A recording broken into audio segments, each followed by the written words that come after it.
Dieu vous bénisse richement. Mungu amebariki sana. Nous continuons avec le sujet intitulé Veille. Tunaendelesha na kishina mahubiri yetu kile tunaita kesha. Et nous parlons sur veiller sur la paix dans le couple. Na tuko nasemeza yule ya kesha pasalama mundoa. Veiller sur la paix dans notre couple. Kesha yule ya salama mundoa yetu. Avant de commencer, nous allons lire la parole de Dieu dans Marc 13. Mbele ya kwanza tasoma neno la Mungu mu À Marko partir de 13 34 jusqu'à kuanzia 37. ku 34 mpaka 37. Lisez.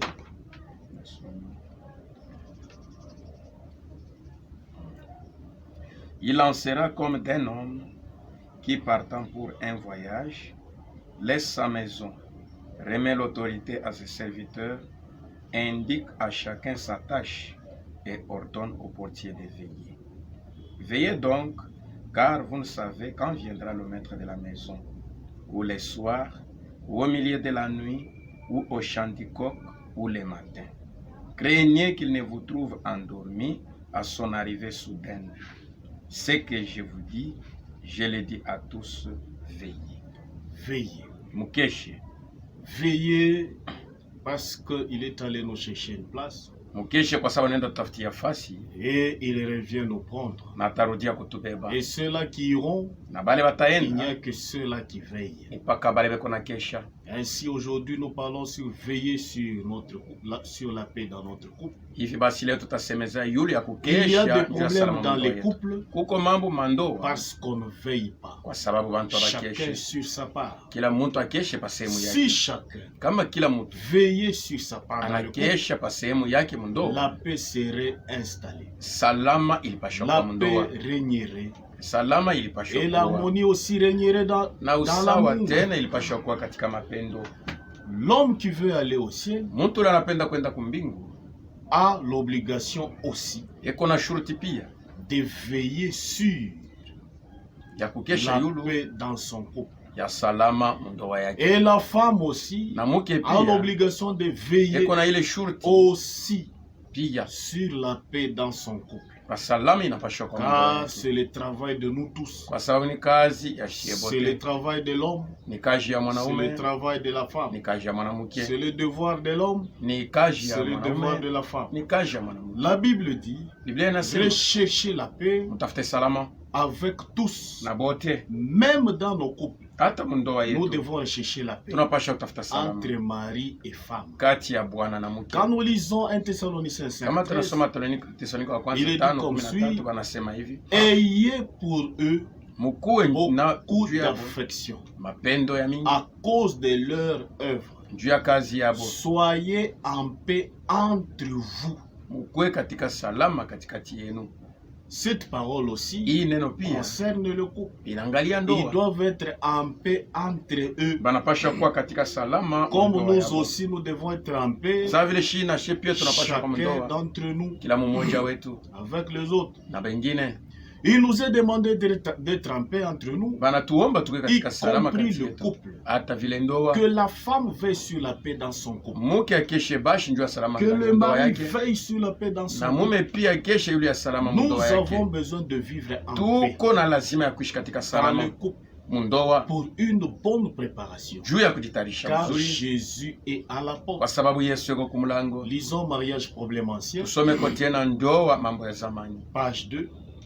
karatasi ya Comme au pili. sujet de toutes les autres doctrines, Sawa vile mambo yenye kuangalia mafundisho yote les sortir du monde mtosha mdunia des discussions mukokotana et les exposer par de claires déclarations bibliques na kumweka mbele ya misemo en ya les Biblia, plaçant au-dessus de tout doute. kumweka yulu mbali na Ainsi shaka en yote. sera-t-il avec l'aide de Dieu. Ndio vile itakuwa tena kwa msaada wa Mungu Pour ces termes, juu ya ce hii thème très juu ya hii compliqué, kishina yenye kwa mais ya si nguvu, important, lakini yenye kwa aussi ya lazima longtemps sana. que Mara yote tu nous vivons sur la terre. tutaishi pa dunia, Étant donné que yenye kusema kwamba les crises surgissent kunakuwa mateso entre couples, kati ya ndoa sont aussi anciennes que le mariage même. Ile mateso iko ya zamani kushinda hata ndoa yenyewe. Elles ont préoccupé les gens du monde du temps de Moïse, iliangaisha bantu ba wakati ya Musa, du temps de notre Seigneur, bantu ya wakati ya Bwana et wetu, des apôtres, na bantu ya et wakati ya de mitume, tous les temps. na ya wakati yote. Mais ceci se rapporte Lakini hii iko nambatana tout spécialement au temps présent. zaidi tu mwi wakati. Nous trouvons les réponses à toutes les questions Tuko napata majibu ku maulizo et yote problèmes liés à ces sujets na mambo yenye kufungana na hii dans les Saintes Écritures. mu maandiko takatifu. Il n'y a malheureusement pas de chapitre Hakuna kotu où les questions, sehemu les réponses au maulizo sur ce thème majibu pa hii kishina complexe yenye kwa ya seraient kuangaisha rassemblées ile banaweza et kuweka fash moya traitées entièrement na comme nous kuijibia le mzuri désirerions. sa vile tunaitaka. Les passages traitant de ça, Maandiko yenye kwa nasemea hii comme pour d'autres thèmes, sa vile njoo ya bishina sont vingine dispersés iko huko na et kule, ne forment quelquefois qu'une partie na iko natunga tu mara ingine tu des sehemu réponses ici et là. ya majibu huko na kule. Ils doivent donc être cherchés Tunapasha pour kutafuta yo pouvoir être mis ensemble. juu tupate kuiweka pamoja. Nous vivons dans la dernière période Tunakuwa naishi mwakati ya de mwisho l'Église, ya kanisa dans laquelle, muile par la wakati révélation de l'Esprit, kupitia ufunuo wa Roho tout a été révélé yote ilifunuliwa et doit être na ramené inapasha à kurudishwa l'état originel, kuile mambo ya dans kwanja l'ordre divin. musawa ya Mungu. Notre Père Céleste Baba yetu wa se kumbingu soucie du bien-être eko na ngaikia des buzuri siens. wabake Et sur ce thème, na paiki shina il ne nous a pas laissés dans l'incertitude. ashikutwache hivi mkuwayawaya. Il sait combien de cœurs Anajua mara ngapi sont mioyo dans la peine iko katika à cause mateso du manque de paix dans les juu familles. ya vile kunakosa salama Et ndoa. parce qu'il veut en préserver ses enfants Na sawa vile anapenda asaidie batoto pour yake qu'ils puissent les hivi servir wapate kumtumikia d'un cœur joyeux na moyo mwenye kwa et d'une furaha âme na légère, nafsi yenye kwa il a mpepelo. également donné Alileta tena des indications mambo ya dans kuangalia ce yako domaine muhii mambo comme un bon père. sawa vile baba mzuri. Lisons Romains 12 Tusome kwa Warumi à 12 partir de 18. kuanzia 18. S'il est possible, Kama iliwezekana autant que cela dépend de vous, sawa vile inakuwa na soyez nyangalia en paix avec tous les autres. mukwe katika salama na watu wote. La femme, Muke en se mariant, wakati kuna elle a uelewa besoin de la paix eko lazima na pour salama bien se préparer. juu apate L'homme kujitayarisha. en se mariant Wakati a mwanamke kuna besoin oa de vivre eko en paix lazima na kuishi katika pour salama bien se juu préparer. apate kuitayarisha Comme mzuri. dans un pays, Sa vile en muinchi temps de guerre, wakati ya il vita est difficile d'évoluer, iko nguvu kuendelea de construire. ya kujenga, La joie disparaît. furaha iko naenda iko Ainsi, naondoshwa, il en est iko tena vile dans un vile couple mundoa sans paix. bila salama. La joie disparaît. Salama iko Le naenda, sourire disparaît. mcheko iko La naenda, tranquillité disparaît. kuikala mzuri kuko naenda, L'harmonie disparaît. patano La inakuwa prière kunatoka, d'ensemble disparaît. maombi ya pamoja Les kunatoka, cultes du soir disparaît. kuomba kwa magharibi kunapotea. Dans un couple où il n'y a pas de paix, Mundoa muna muna la salama, femme souffre. mke iko nateswa, Le mari souffre. bwana iko nateswa, Aussi, même les enfants hata batoto pia subissent des conséquences. banakuwa beko nangaika njoo ile Ils matokeo, ne comprennent rien. abaelewe kitu, Ils souffrent à tous les niveaux. beko nateswa mwatua La yote. paix est très nécessaire Salama ni ya dans faida un couple. mundoa. Que chacun de nous veille Kila mmoja wetu sur akeshe la paix dans son yule ya couple. salama ndani ya ndoa yake. Lisons Ephésiens 4. Tusome kwa Efeso 4, Vous efforçant de conserver l'unité benye kujikazisha njoo ya kuchunga de umoja l'esprit par le lien de la paix. wa roho kupitia salama. Nous efforçons Tuko de najikazisha conserver tupate kuchunga l'unité de l'esprit umoja wa roho par le lien de la paix. makamba ya salama. Donc, nous devons faire le tout. Tunapasha kufanya Nous yote, devons nous efforcer tunapasha kujikazisha pour qu'il y ait la paix entre hivi nous. kukwe salama Que kati chacun yetu. de nous doit vivre. Kila mmoja wetu Dans anapasha le kesha couple. mundoa, Que la paix règne entre nous. salama ikwe kati yetu. Galates 5, 22. Wa Galatia 5:22. Mais le fruit de l'esprit, Lakini tunda ya c'est roho l'amour, ni mapendo, la joie, furaha, la paix, salama, la patience, la kuvumilia, bonté, wema, la bénignité, baraka, la fidélité, wema, la douceur, et utulivu la tempérance. na Et kujizuiza. quand nous lisons dans 2 Kama Corinthiens tunasoma 13, Korinto wa pili à 13 partir de 11, kuanzia 11 il est dit comme suit. banasema hivi, Au reste, frère, vile vinabakia ndugu, soyez dans la joie, mukwe katika sala furaha, perfectionnez-vous, mupate kukamilisha, consolez-vous, mufarijane, ayez un même sentiment, mukuwe na nia moya, vivez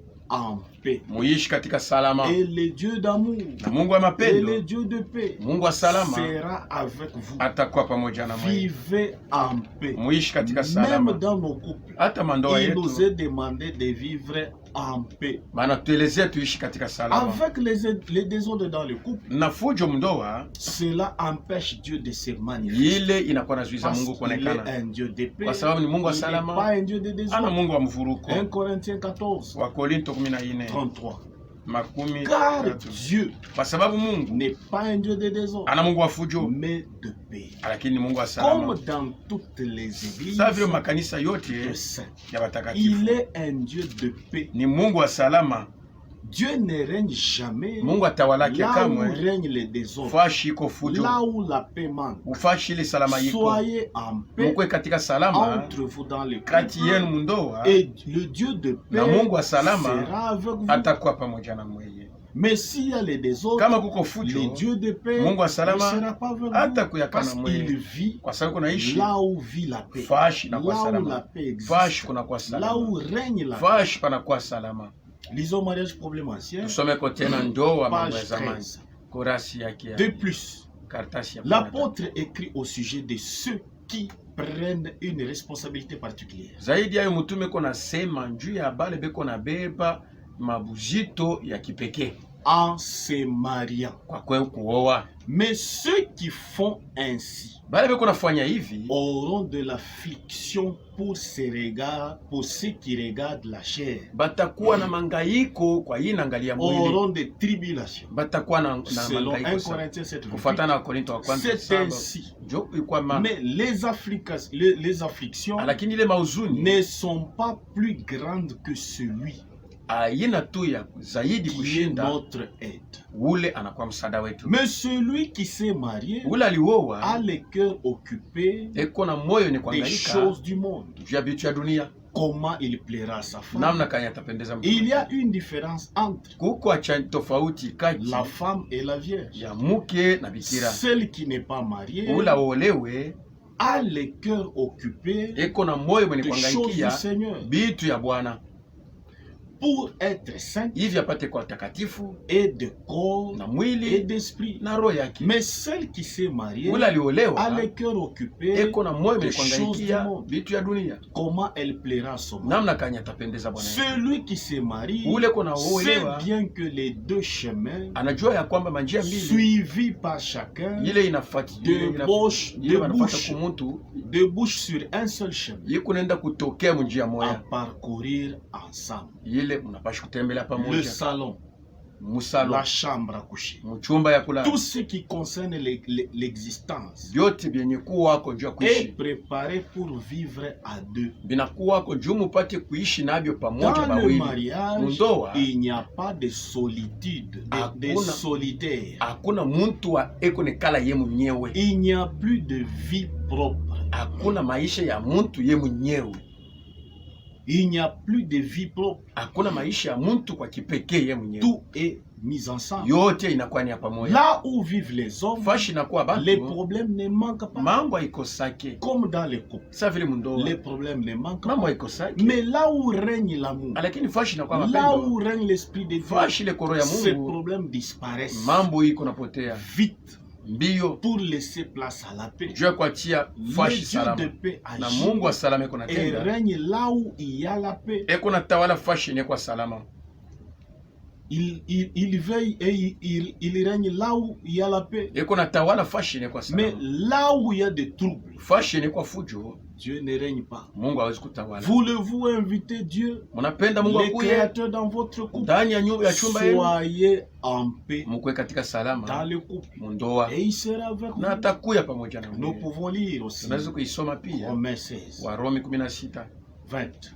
makumi Le mbili. Dieu de paix écrasera bientôt Satan Mungu wa salama atavunja kwa haraka sous vos shetani pieds. kumikulu Que yenu. la grâce de notre Seigneur Jésus Salama ya Bwana wetu Yesu soit avec vous. ikwe pamoja na mweye. Dans le couple, Mundoa nous recherchons chacun tuko natafuta kila ce mmoja qui contribue à la paix. ile inapaswa kusaidia njuu ya salama Entre ikweko nous. kati yetu. Chacun de nous doit fournir les Kila efforts mmoja wetu anapaswa fanya nguvu pour rechercher, njuu ya kutafuta pour faire njuu ya kutenda ce qui contribue à la paix. ile inapaswa kuleta salama. Lisons Romains 14, Tusome 17. kwa Warumi 14. Car le royaume de Dieu, Kwa sababu ufalme wa ce Mungu n'est pas le manger, haina kula le na boire, kunywa, mais la justice, lakini waki la paix, salama, la joie furaha par le Saint-Esprit. kupitia Roho Mtakatifu. Ainsi donc, Hivi basi recherchons, tutafuteni, c'est au verset 19, mstari wa 19, recherchons tafuteni ce qui contribue à la paix ile inapaswa kusaidia salama ikuweko et à l'édification mutuelle. na kujengana pamoja na bengine.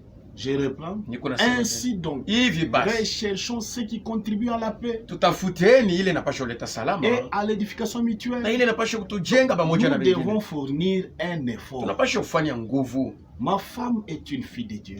Bibi yangu ni Mon mtoto mari binti est wa un Mungu. fils de Dieu. Bwana yangu ni mtoto wa Mungu. Pourquoi des troubles qui durent Juu longtemps, ya nini fujo ili kuna kawia mundoa des mois et des mois, miezi na miezi kupara si fujo? tous nous sommes enfants Kama de Dieu, bote tuko batoto ya Mungu, s'il y a des troubles, kama kuko fujo, c'est-à-dire que l'un d'entre ni nous kusema mmoja wetu est sorti de la ligne, anatoka mstari, l'un d'entre nous kila mmoja wetu n'observe pas sa part angalie sehemu yake de responsabilité. ile balimupatia sababu Pour zito. cela, Juu ya ile les enfants de Dieu connaissent le chemin de la paix batoto ya Mungu banajua njia ya salama, et c'est ni l'humilité, kujishusha, c'est la ni repentance, kutubu, c'est la ni réconciliation, la upatanisho, patience, ni la kuvumiliana, tempérance. kujizuiza. Paul parle de tribulations dans la chair. Paulo yuko nasema juu ya mateso ya mumwili, Les problèmes seront là mambo itakuwa kako parce que kwa sababu ceux-là qui se marient bale beko na ne wana sont pas des anges, aba mais malaika, des êtres humains, lakini ni batu mais tu, étant des enfants de Dieu, lakini bene kwa batoto ya Mungu, étant les enfants de Dieu, bene kwa batoto ya la Mungu, paix est possible entre nous. salama Si inawezekana kati chacun yetu. reconnaît sa part Kama d'erreur, kila mmoja anatambua la sehemu paix yake ya est kosa, possible salama inawezekana avec l'humilité. na La kujishusha, paix est possible salama inawezekana avec la na repentance. kutubu, La paix est possible salama là inawezekana où règne l'amour divin. fashi inakuwa na tawala mapendo ya Mungu. Romains 3, Warumi 3:17. 17. Ils ne connaissent pas le chemin de la paix. Abatambui njia ya salama, Eux ne connaissent pas le chemin bo de la paix. abajua ile njia Mais ya salama, les enfants de lakini Dieu batoto ya Mungu connaissent le chemin de la paix. banajua njia ya salama. Ainsi, si nous voulons avoir Kama tunapenda kupata un bon mariage, bwana ndoa nzuri, avant d'y entrer, mbele ya kuingia, avant que nous ayons fait, que nous n'ayons fait les choix, mbele ya shiku dès le chakula, départ, nous mwanzo devons nous conformer à la parole de Dieu. tunapasha kuambatana kabisa na Nous neno la Mungu, marier selon la parole de Dieu. kuoana kufatana na neno la Mungu. Lisons mariage problème ancien. Tusome kote na Page ndoa, mambo ya 11. zamani.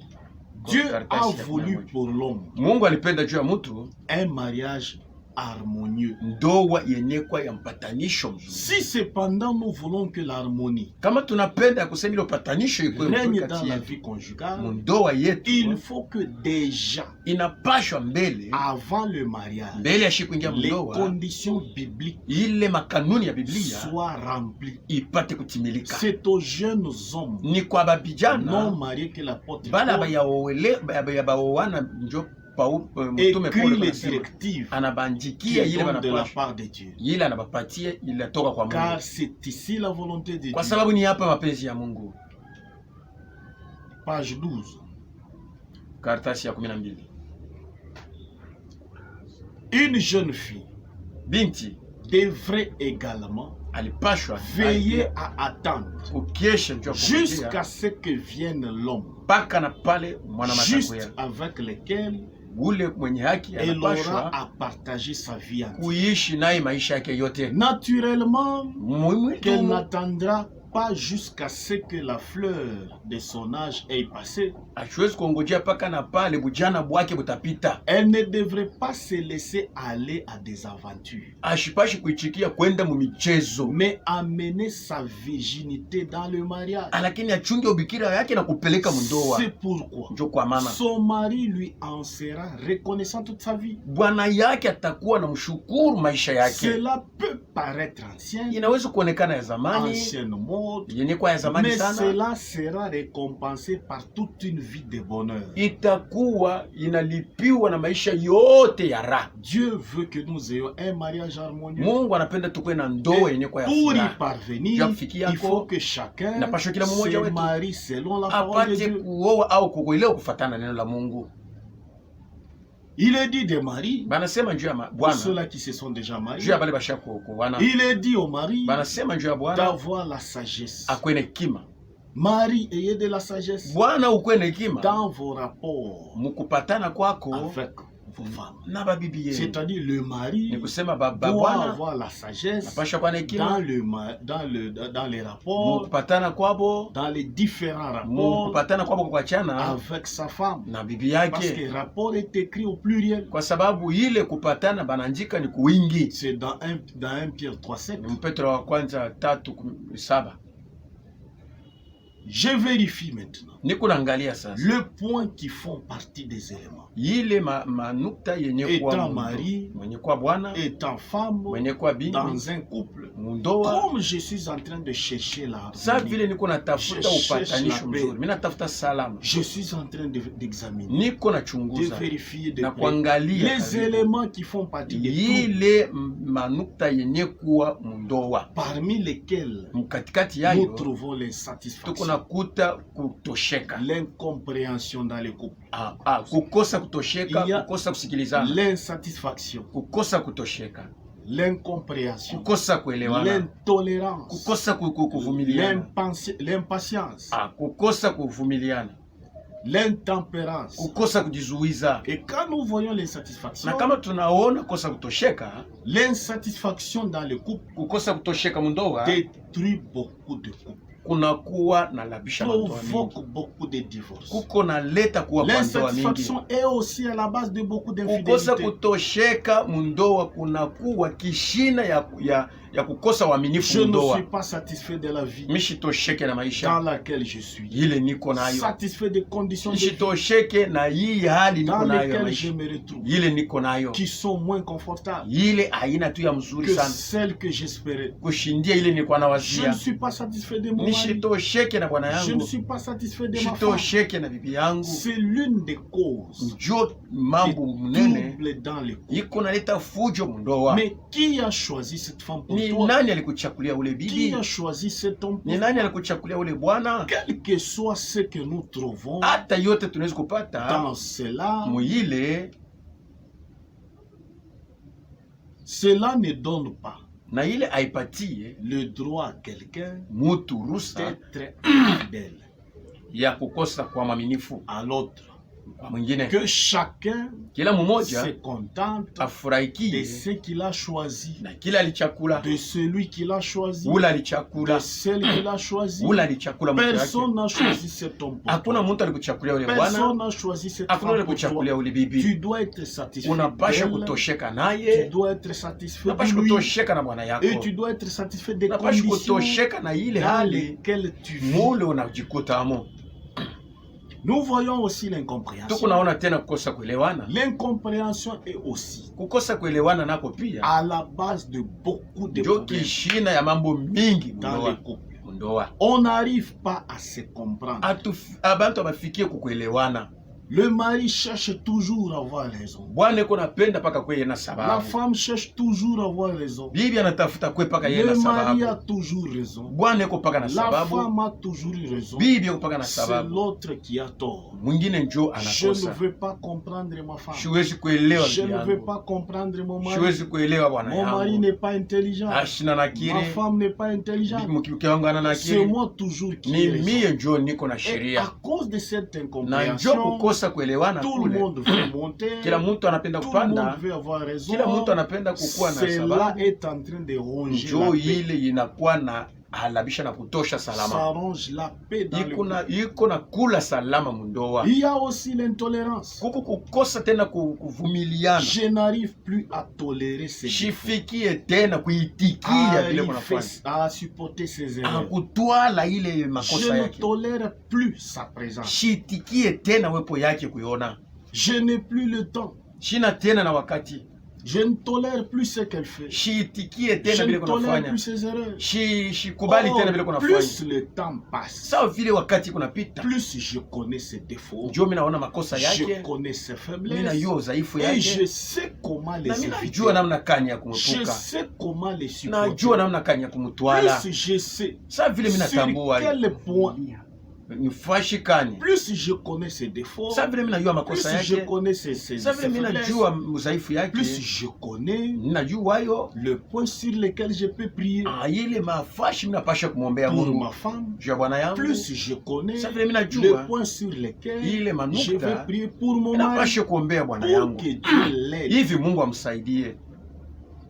pour vivre en paix dans Juu ya un. kuishi msalama Nous mundoa. devons nous tolérer mutuellement. Tunapasha kuitikiana pamoja na Étant donné wengine. que ceux-là qui se sont mariés, Namna kusema bale ce ne balioana sont pas des ana ba anges, malaika. ce sont des humains. Ni bantu. Ils commettront des erreurs, Batafanya ils makosa. ont des faiblesses. Beko na Mais udhaifu. si on ne se tolère Kama pas, atuvumiliane ça va ronger la paix. itakula salama. Nous mundoa. devons nous supporter Tunapasha mutuellement kuitikiana pamoja na wengine. pour que la paix règne entre nous. Hivi salama ipate kuishi Nous kati nous yetu. supportons mutuellement, Tunakuwa na twalana nous nous pamoja na wengine. tolérons mutuellement Tunakuwa na itikiana et pamoja na nous wengine. prions l'un pour Na l'autre tuko na ombeana mmoja na mwingine. jusqu'à ce que Dieu aidera mon Mpaka na partenaire. pale Mungu atasaidia jirani wangu. 1 Pierre 2,19. Petro wa kwanza 2:19. Car c'est une grâce Kwa sababu ni neema que de supporter des afflictions ya kutwala par motif de conscience huzuni kwa mambo ya dhamiri envers Dieu mbele ya Mungu quand on souffre injustement. wakati uko nateswa bila we kutenda makosa. 1 Thessaloniciens 5,14. Wathesalonika wa kwanza Nous 5:14. vous prions aussi, frères. Tuna misipi ya Mungu. Avertissez ceux qui vivent dans les désordres. Mukalamushe bale beko naishi katika Consolez fujo. ceux qui sont abattus. Mufariji bale bakwisha choka. Supportez les faibles. Mutwale bazaifu. Usez de patience envers tous. Mukuwe na kuvumiliana Il na est dit de mbele ya watu supporter wote. les faibles. Banasema mutwale Je vois bazaifu. que ma femme est faible. Naona ya kwa mke wangu ni Je vois mzaifu. que mon mari est Naona ya kwa faible. bwana yangu ni Je dois mzaifu. le supporter. Napasha Je kumtwala. dois la supporter. Napasha Il kumtwala. est dit d'user de Banasema patience tupate envers tous. kuwa na kuvumiliana pamoja na Je wengine. suis appelé, Mimi naitwa j'ai le devoir niko na ile d'user shughuli de ya patience kukuwa na envers kuvumilia mon mari, mbele ya bwana yangu, envers ma femme, mbele ya mke jusqu'à wangu, ce que Dieu l'aide. mpaka na pale Mungu atamsaidia. 15. Prenez 15. garde Mufanye que angalisho, personne ne rende à autrui muntu ashipate le kutendea mal mwingine pour le mal, ubaya kwa mais ubaya, poursuivez toujours le bien, lakini mupate kufuata kila wakati mema soit entre vous, kati yenu soit envers tous. au mbele ya watu wote. Soyez toujours heureux, Mukwetu kila wakati na priez furaha, sans cesse, muombe bila kuchoka, rendez grâce en toutes choses. mupate kushukuru Mungu mukila Car kitu, c'est à votre égard kwa sababu ni juu yenu la volonté de mapenzi Dieu ya Mungu en Christ. ndani ya Kristo. N'éteignez pas l'esprit. Mushizime roho. Quand il n'y a pas de paix, Kama hakuna salama, on éteint l'esprit. utazima roho. Quand il n'y a pas la paix, Kama hakuna quand il y a salama, des troubles, kama kuko fujo, comment est-ce qu'on va, Dieu sera ni vaincu? namna kani Mungu atakuwa Les nawe. désordres Muvuruko fait fuir Dieu iko na parce kimbisha qu'il ne Mungu, supporte pas kwa les sababu désordres. haitiki Il est yake le fujo. Dieu de paix. Ni Mungu wa Nous salama. devons prier sans cesse Tunapasha kuomba bila pour les kuchoka faiblesses de l'autre, juu ya pour udhaifu les wa faiblesses mwingine, de mon mari, juu ya udhaifu wa pour les bwana faiblesses yangu, de ma juu ya femme, udhaifu wa bibi sachant yangu, que mwenye kujua un kwamba jour siku moja Dieu l'aidera. Mungu atamsaidiaka. Colossiens 3:13. Wakolosai 3:15. Supportez-vous les uns les autres. Mutwalane pamoja na wengine. Et si l'un a sujet de se plaindre de l'autre, Kama kuko mtu anapenda kushtaki mwingine, pardonnez-vous réciproquement. musameane pamoja na De wengine. même que Christ vous a Sa pardonné, vile Kristo alimisamea, pardonnez-vous aussi. musameane Nous pia. devons aussi dans le couple Tunapasha nous mundoa supporter les uns kutwalana les autres. pamoja na wengine Au lieu de se plaindre kuliko des erreurs de ma femme, kustaki des makosa ya erreurs bwana yangu, ya de bibi mon yangu, mari, ya bibi yangu, ya il bwana nous yangu, est demandé banatuomba de nous pardonner réciproquement. tusameane pamoja na wengine. Là où règne l'amour, Fashi ni kwa le mapendo pardon est possible. peko tena usama. Ephésiens 4:2. Waefeso 4:2. Je vous exhorte donc, Nami onya basi, moi le prisonnier dans le Seigneur, mie mufungwa ndani ya à Bwana, marcher d'une manière digne mupate kutembea mnamna ya de la sawa vocation ya mwito qui vous a été adressée, ile balibita nayo, en toute humilité et kwa douceur, kujishusha sana na utulivu, avec patience, benye kuwa na vous supportant na les uns kuvumilia, benye kutwalana moja na bengine les autres avec charité. na mapendo. Nous devons nous supporter. Tunapasha Je kutwalana supporte la femme, na twala mke, la femme aussi. mke naye pia anajitwala.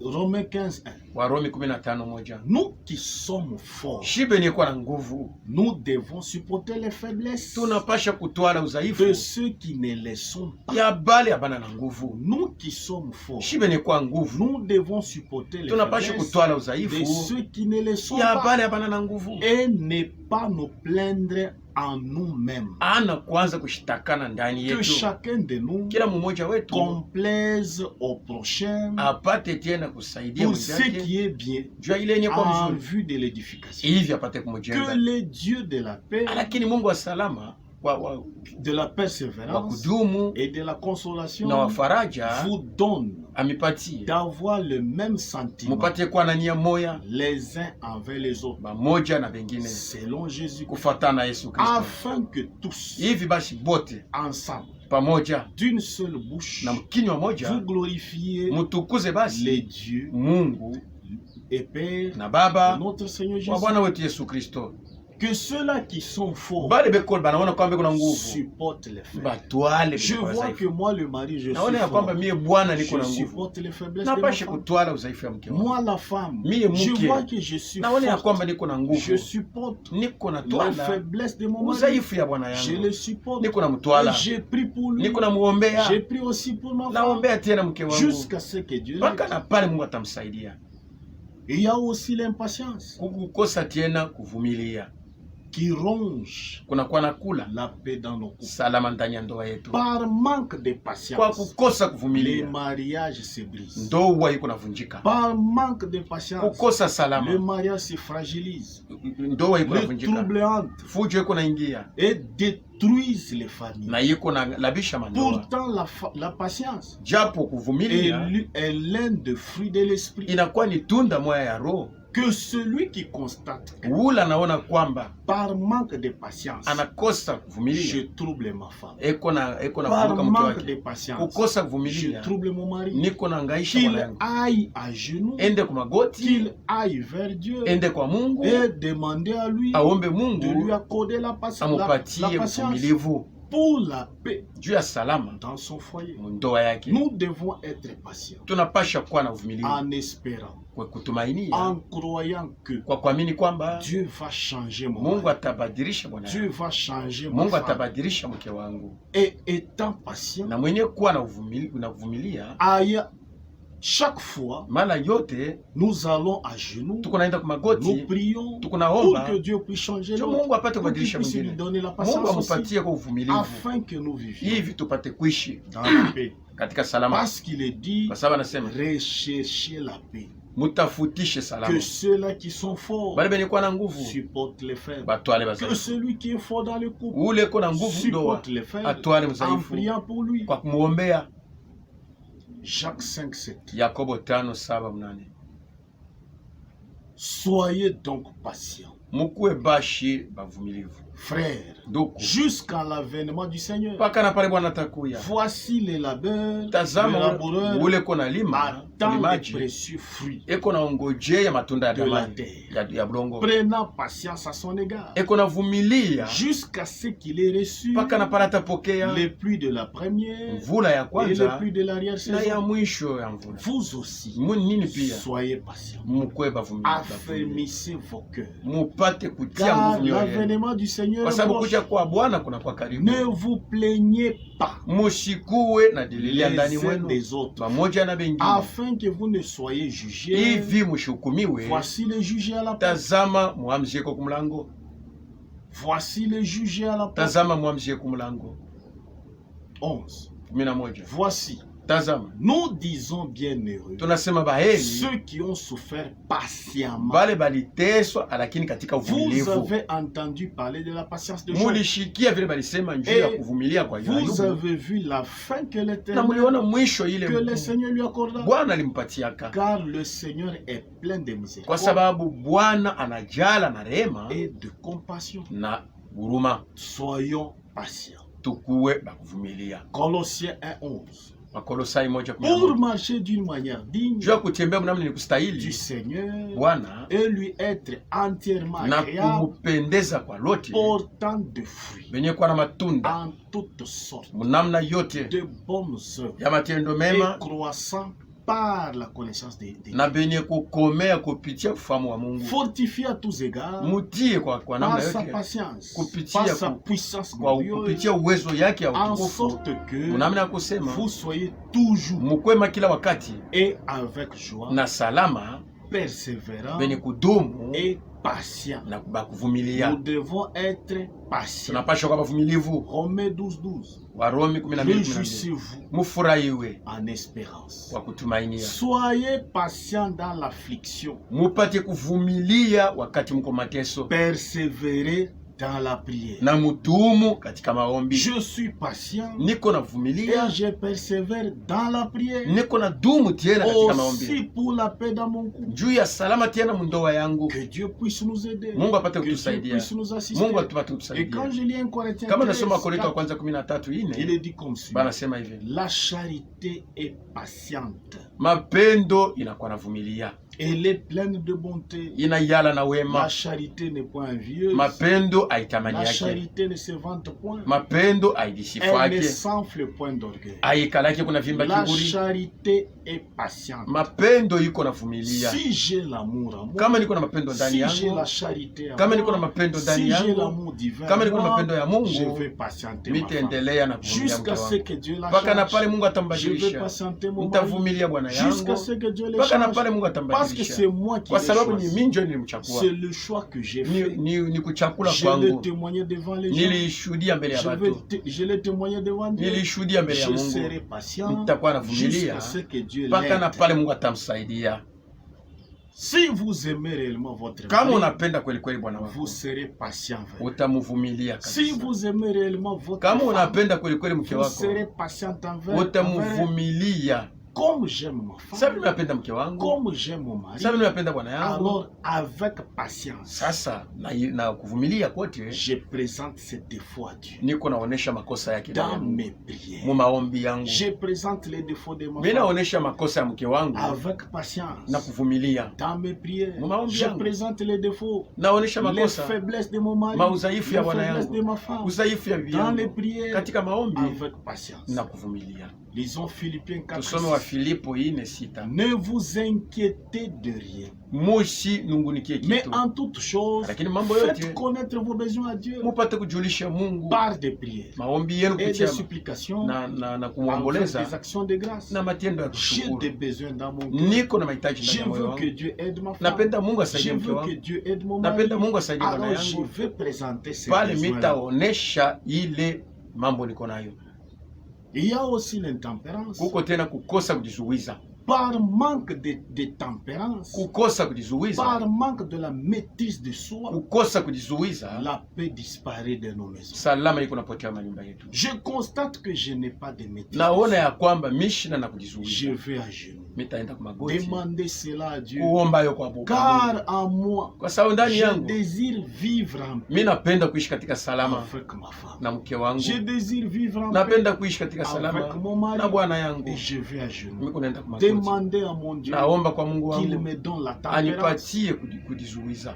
Galates 5:22. Wagalatia Mais le 5:22. fruit de l'esprit, Lakini tunda c'est ya Roho l'amour, ni mapendo, la joie, ni furaha, la paix, ni la salama, patience, kuvumilia, la bonté, wema, la bénignité, baraka, la fidélité, uaminifu, la douceur, la upole tempérance. na Dieu kujizuiza. a prévu la tempérance Mungu aussi. aliweka pia Pour kuvumilia, ses enfants. kujizuiza njoo ya Mais watoto quand wake. je constate que je n'ai pas Kama ça, naona ya kwamba mishi na je vais kujizuiza, à genoux. ni kunaenda kwa magoti, Demander à mon Dieu. naomba kwa Mungu wangu. 2 Pierre 1:6. Petro wa pili 1:6. À cause de cela, même, Juu ya ile mama, faites tous vos efforts mufanye nguvu yenu yote pour joindre à votre foi jua kuongeza ku imani yenu la vertu, nguvu, et à la vertu ku nguvu la science, kujua, à la science kujua la tempérance, à kujizuiza, la tempérance kuzuiza, la patience. kuvumilia. Il est dit faites tous vos efforts. Banasema mufanye nguvu yenu yote. Lisons mariage problème ancien. Tusome kote na ndoa mambo ya Page samani. 15. L'homme devrait être le chef de la femme. Muntu alipasha kukuwa yenjo shefu la wa mke famille. yake na jamaa yake. Non pas le tyran de la maison, Ana ule kona bateso munyumba. lequel n'a même pas le contrôle sur lui-même, Ule ye mwene afiki hata kujiangalia ye mwenyewe. mais qui voudrait soumettre par force Anakinya anapenda kutenda kwa nguvu sa famille kusukuma à jamaa yake subir son contrôle. ipate kuwa chini ya ongozaji yake. L'ordre divin Usawa ya Mungu ne peut être établi inaweza kukuwa tu paka que là où réellement chacun occupe sa place, ni paka pale kila mtu eko nafanya kazi yake conformément à la parole de Dieu kufuatana na neno la et Mungu dans l'amour divin. na mapendo ya Mungu. Alors on s'épargne toutes les exigences mutuelles, Na pale sasa tuko napeleka mbali bile byote tunakuwa na parce shurutisho que moja na mwingine, chacun contribue à sa part kwa sababu kila mmoja eko natumika kusehemu du yake bien-être. juu ya buzuri wa Je baba. relis ça. Niko nasoma tena, L'homme devrait mwanaume alipasha être kuwa le chef de la femme shefu wa mke yake et de la famille, na jamaa yake, non pas les tyrans de la maison, ana mtu wa kukazisha vitu mnyumba, lequel n'a même pas le contrôle sur lui-même, ule awezi hata ye mwenyewe kuliangalia mambo mais qui yake, voudrait soumettre par force lakini anapenda kukazisha vitu sa famille mke à wake subir son contrôle. akwe chini ya utawalo yake. L'ordre divin Usawa ya ne Mungu peut être établi inawezi kukuwa kutu que paka là où réellement ile fashi kweli kweli chacun occupe sa place, kila muntu eko na shimapa sehemu yake conformément à la parole de Dieu kufuatana na neno la et Mungu dans l'amour divin. na mapendo ya Mungu. Alors Pale pale on s'épargne toutes les exigences tunakuwa napeleka mbali ile masharti yote tuko nayo mutuelles parce que ya mmoja na mwingine, kwa sababu chacun contribue à sa kwa part sababu kila mmoja eko natumika kusehemu yake du bien-être. juu ya buzuri Je ya constate que je ne suis pas naona tempérant. ya kwamba mishina na Je suis kuzuiza un tyran. niko mtu Je akazisha, vais à genoux niko naenda kwa magoti demander à Dieu kuomba Mungu qu'il puisse me donner la patience, anipatie ko qu'il me donne la kujizuiza, tempérance, anipatie que kujizuiza, j'arrive à tolérer ma femme, nifike que mkuvumilia je mke sois wangu, tempérant nikuye wa pour que kujizuiza la paix règne hivi salama ikuweko entre nous. kati yetu. Nous voyons aussi dans le couple Tunaona tena mndoa qu'il y a des éléments qui refroidissent kuko bintu binakuwa nafanya mapendo inapunguka, le couple, qui Ndoa. refroidissent l'amour dans le iko couple, napunguza mapendo qui mndoa, font que iko nafanya kwamba la paix disparaisse. salama inaondoshwa, Il y a le dialogue, kuko kukosa kusumbulia. par exemple en présence de projets. Mara ingine mko mbele ya On mambo n'arrive mapo ile pas mnapasha à kufanya, traiter les affaires de la maison kuko ensemble. mapo ya mkufanya, lakini On amuiseme n'arrive pamoja, pas à traiter les projets ensemble. amufikie mkuisungumuza pamoja, On n'arrive pas à traiter les problèmes ensemble. amufikie mukukata mambo mweba wili pamoja. Nous sommes un couple. Tuko ndoa, De cela, nous sommes des partenaires. ni kusema tunakuwa kila mmoja na mwingine muindoa. Dans un couple, Mundoa l'homme et la femme mwanaume na mwanamke sont partenaires. banakuwa ni bantu wawili. Pourquoi maintenant caches-tu Njuu ya nini sasa uko les naficha projets à ta femme? mapo ile uko nayo naficha Pourquoi mke est-ce que wako? le mari cache Njuu ya nini bwana iko ses projets à naficha sa femme? mapo yake anakosa Pourquoi kumwambia est-ce que mke la wake? femme Njuu ya nini mke cache ses projets à iko son mari? naficha mapo yake La anaficha femme bwana paye yake? des parcelles Mke yuko à anauza l'insu mpango, du mari. bwana yake Le ajui. mari paye des parcelles Bwana anauza à mpango, l'insu de la femme. mke wake ajui. L'homme fait ceci, Mwanaume la anafanya femme hii, fait mke ceci, anafanya de hii, grands projets, anafanya mapo mais mnene, l'autre ne connaît lakini pas. mwingine ajui. Et quand il va découvrir, Wakati c'est atavumbula là, ni pale à pale côté. kule pembeni, Et c'est ça qui va faire disparaître njo la confiance itatosha ile sasa et uaminifu la paix na salama dans ce couple-là. mwile ndoa. Quand l'homme va découvrir, Wakati mwanaume quand la atatambua, femme va wakati découvrir mwanamke qu'il y a un atatambua projet ya kwamba kuko mapo que fulani moi j'ignore, ile que je ne sijui, connais pas, sijui, cela va faire disparaître la confiance. Ile itafanya kusema uaminifu au kutumainiana kunaondoshwa. Veillons à la paix dans nos couples. Tupate kukesha pa salama mu ndoa. Mettons de côté Tuweke tout ce pembeni qui ne contribue pas vyote bila à visaidia la conservation de cette paix. kukuchunga hii salama. Je prends des décisions Niko na mipango seul comme un tyran. mimi mwenyewe saa vile Il est déjà temps yinisaisha kwenea de cesser cela. ya kuacha ile Certains de nos projets mapo yetu ya ne mingi réussissent pas haiweze faute d'une assemblée qui délibère. kwa sababu ni Qui délibère. Donc, Ah. tout le cas, pour moi, pour trouver une bonne solution. ndio tupate sababu. Proverbe 5:22. Mezali Les 15 projets échouent mapo iko na kosa faute d'une assemblée kuweza qui délibère. kwa sababu atuikale pamoja kusikilizana Mais mzuri, ils réussissent lakini kuna quand uwezekana il y a de nombreux conseillers. kama tunakuwa na shauriana, Tu fais des projets seul, unafanya mapo wewe mais la mwenyewe femme est là. amuke ajue Vous êtes partenaires muko mmoja na et mwingine ensemble vous na soumettez pamoja ces muko projets. naweka mambo yenu yote à pamoja, Dieu. naipeleka kwa Mungu. Ensemble vous soumettez ces projets. Pamoja mnabeba mambo yenu mnaipeleka kwa Quand nous Mungu. lisons dans Matthieu Kama 18, tunasoma Mathayo 18, 19, 19, je vous dis encore, na mielezea tena kwamba si deux d'entre vous kama bawili kati yenu s'accordent sur la terre banapatana pa dunia pour demander une chose jua quelconque, kuomba kitu fulani elle kimoja kwa Mungu, leur sera na ile accordée kitu par mon itabapewa Père qui est dans les kwa baba cieux. yangu mwenye kwa Si mbingu. deux d'entre Kama bawili kati yenu, ma femme et moi, mke wangu na si on mimi, présentait ces kama projets tunaenda na hii mambo auprès de yetu notre mbele Dieu, ya Mungu parce que wetu, ça contribue au bien iko de nasaidia notre couple, uzuri ya ndoa yetu, Dieu va exaucer. Mungu atajibia. Lisons encore mariage problématique. Tusome kwa tena ndoa mambo ya Page zamani. 19. Lorsque quelqu'un a sur le cœur Kama muntu yuko na mambo pamoja, la communion conjugale, il laissera ushiriki les wa ndoa, choses privées atacha bintu bile à l'endroit qui leur appartient, bile bintu bile vya pembeni pafashi ile vinapaswa kuwa, c'est-à-dire à la maison. ni kusema kunyumba. Les époux doivent parler de tout ensemble, Bwana banapaswa kusema vyote pamoja, mais bale banaoana bibi na bwana. non pas l'un de l'autre. Hapana, mmoja anasema juu ya mwingine. Ils doivent parler sur toutes choses, Banapaswa kusemezea yule ya vitu non vyote, disputer sur elle, ana kukokoteana pa ile mais vitu, prier pour elle. lakini kubiombea. Ils doivent aussi se donner Banapaswa kupatiana du temps muda l'un à l'autre mmoja na mwingine pour examiner juu ya et kuchunguza recevoir na kupokea ce que le conjoint a exposé. kile mwingine alisema. Ils doivent se mettre ensemble Banapaswa kala pamoja pour voir juu ya kuona ce que la femme a kile mke exposé, alisema, pour voir juu ya kuona ce que l'homme a kile exposé. Bwana alisema. Dans chaque mariage Mundoa yote et dans chaque famille, na mkila jamaa il y a des problèmes kuko qui mambo doivent être solutionnés. ile inapaswa kufika mnamna kusema unaipatia solution, Mais en cela aussi, lakini muile mambo cette parole convient. hii neno inastahili Soyez en paix entre vous. mukue katika salama kati De yenu. 1 Thessaloniciens 5:13. Wathesalonike wa kwanza 5:15. Même dans les couples, Hata mundoa nous devons être en paix entre nous. tunapasha kuwa katika salama kati Et yetu, aussi, tout est possible. na yote Là inawezekana où l'on croit conformément à la fashi Bible. banaamini kufatana Biblia, Et là où se trouve une seule volonté, na pale peko tu mapenzi moja, là se trouve un chemin. kuko tu ni njia moja. Mais quand on n'a plus la volonté de continuer, Kama una tena na kutaka on kuendelea, ne cherche pas le chemin pour continuer hautatafuta njia njia de kuendelea marcher ya ensemble. kutembea pamoja. La femme expose un projet, Mke yuko naonesha mambo yake, l'homme expose un projet, Bwana anaonesha on mambo doit se yake, mettre ensemble banapaswa kala pour pamoja statuer sur ça juu ya kusungumuza et pale pour mambo prier sur na ça. kuiombea Et Mungu. non pas j'ai un projet Ana wewe uko na mambo que je cache. ile uko na La ficha, femme a un mke projet yuko na yake mambo qu'elle cache. anaficha. Comment est-ce que Dieu bénira? Mungu Et atabariki je? pourtant nous sommes Japo ensemble, tuko nous pamoja, sommes dans un couple, tuko mundoa, tout doit être mis vyote vinapaswa ensemble. kuwekewa pamoja.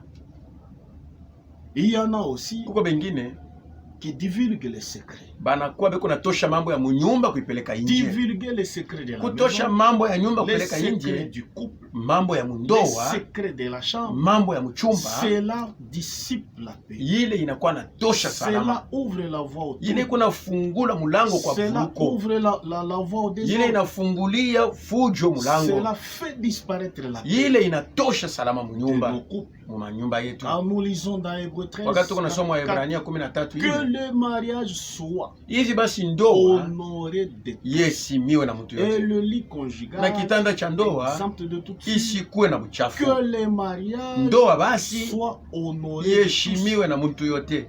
L'homme Bwana doit honorer son mari. anapasha kuheshimia bwana La yake, femme mke doit honorer son mari. anapasha kuheshimia bwana. Quand je divulgue les secrets, Kama nasema mambo ya, mon ya ndoa yangu, les secrets de la chambre, siri ya mchumba les yangu, défauts de mon mari makosa ya bwana aux yangu autres, kwa wengine, les défauts de ma femme makosa ya mke wangu aux autres, kwa mwingine, les incapacités de ma femme kukosa kutenda kwa mke aux wangu autres, bantu les wengine, incapacités de mon mari maudhaifu ya bwana yangu aux autres. kwa mwingine, Alors dans ce cas, muile je wakati n'honore moi-même, misheshimie mimi je mwenyewe, n'honore pas mon mariage. sheshimie ndoa yangu. Et c'est une trahison Unakuwa ni kutungiana vis-à-vis de mon mari. mbele ya bwana C'est yangu, une trahison mimi natungia vis-à-vis de ma mke femme. wangu, Car ce sont des secrets kwa sababu ni qui masiri sont censés ile être inapashwa gardés entre nous. kubakia kati yetu bawili. Ainsi, Hivi en basi, faisant cela, wakati unafanya je vile, pousse les autres niko à nasukuma pécher bengine kutenda en, zambi, en les entraînant dans les milieux. wakati mimi nabapeleka mukwanza Dans kusemea les ile mambo rapportages. mukupeleka huku na Et kule, je fais moi-même na mimi nafanya que les mwenyewe, autres aussi bantu bengine n'honorent pas mon mariage. abataheshimia ndoa yangu. Oh, le mariage Japo doit ndoa être honoré de tous. inapaswa kuheshimiwa na mtu S'il yote. y a des problèmes Kama kuko dans maneno mon couple mundoa yangu, que l'on n'arrive pas à ila résoudre tufikie kuleta jibu entre nous kati deux, yetu bawili, les anciens dans l'église bazee mukanisa sont placés pour ça. bekwako njuu ya ile Les secrets doivent rester ensemble. siri inapashwa kubakia mukatikati yetu. Philippiens 4:8. Wa Filipo 4:8. Au reste, Kwa ile nabakia Frère. nduku, que tout ce qui est vrai, yote ni kwa ya kweli, tout ce qui est honorable, yote ni kwa ya heshima, tout ce qui est juste, Yesu, yote ni kwa ya tout ce haki, qui est pur, yote ni kwa safi, tout ce qui est aimable, yote ni kwa ya kupenda, tout ce qui mérite l'approbation, yote inastahili ce kuitikiwa, qui est vertueux yote yenye kwa ya et uwezo ya digne nguvu de louange, na inastahili soit l'objet de sifa, vos pensées. ikuwe kishina ya mawazo yenu. Quand on se croise, Wakati unakutana les problèmes de couple mambo ya ne ndoa peut pas faire l'objet haiwezi de kukuya notre conversation kishina ya mazungumzo pour yetu, éviter de suyer juu mutuellement, tushipate kujitumbukiza pour mbuchafu éviter de se suyer hivi, mutuellement. tusichafulane Nous mmoja na parlons des mwingine. merveilles de Dieu, Tuko nasema mambo nous mzuri ya Mungu, chantons, nous tunaimba, nous exhortons, tunakuonyana. et nous ne pouvons pas passer le temps inutilement. Hatuwezi kupitisha wakati tu kwa kuipoteza bule. Colossiens 3:16. Wakolosai Que 3:16. la parole de Christ Hivi basi neno ya Kristo habite parmi vous ikwe ndani yenu abondamment. kwa wingi, Instruisez-vous mupate et kufundisha exhortez-vous na muonyane les uns les autres pamoja na en wengine toute sagesse, katika hekima yote, par des psaumes, kwa mimbo, par des hymnes, kwa mimbo, par des cantiques spirituels, kwa mimbo ya kiroho chantant à Dieu yenye kuimbia dans Mungu vos cœurs mumioyo sous yenu l'inspiration de la chini ya grâce. mafuta ya neema. Mais aujourd'hui, Sasa leo beaucoup de gens, bantu mingi, beaucoup de frères, bandugu beaucoup de mingi, sœurs badada passent mingi leur temps beko napitia wakati ya pour burefu expliquer aux autres juu ya kuambia ce bengine qui se passe dans leur vile chambre. biko nafanshikia mu machumba Ça yabo, édifie qui, itajenga mais nani, ça pousse les autres iko nasukuma à bengine pécher. kutenda Et dhambi. en faisant cela, wakati mnafanya vous vile, n'honorez pas votre amheshimie propre ndoa et yenu vous mwenyewe, êtes en train de pécher. na muko natenda zambi. Lisons mariage problématique, Tusome ko tena ndoa mambo ya zambi, page 19. Korasi ya 19. Et avant de lire ça, Na mbele ya kuisoma, et lorsque le mari wakati bwana saura que ataona kwamba tu rapportes tout huko nabeba vyote vya à mchumba, l'extérieur, nenda vipeleka nje, la paix salama disparaîtra de la maison. itapotea mnyumba. C'est toi qui seras auteur. Wewe ndio Tu as utakuja, ouvert la porte au trou. mtu alifungula Et mlango quand la fujo femme nje, saura na wakati mtu que tu atajua rapportes toi ya kwamba unabeba l'extérieur, vyote tu unapeleka nje, auras ouvert une porte utafungula mlango pour le trou juu ya fujo et ingie la paix va na disparaître. salama itapotea. Que ce qui concerne le couple Vile vile kuangalia ndoa reste dans le couple. bibakie mu ndoa yenu. Lisons mariage problématique. Tusome kote na ndoa mambo ya Page zamani. 19. Celui qui porte un problème de couple Ule kuna beba mambo ya mundoa devant tout le monde mbele ya bantu bote commet une trahison anakuwa iko na tungia mwingine à l'égard de son conjoint. mbele ya ule mwingine. Je reprends.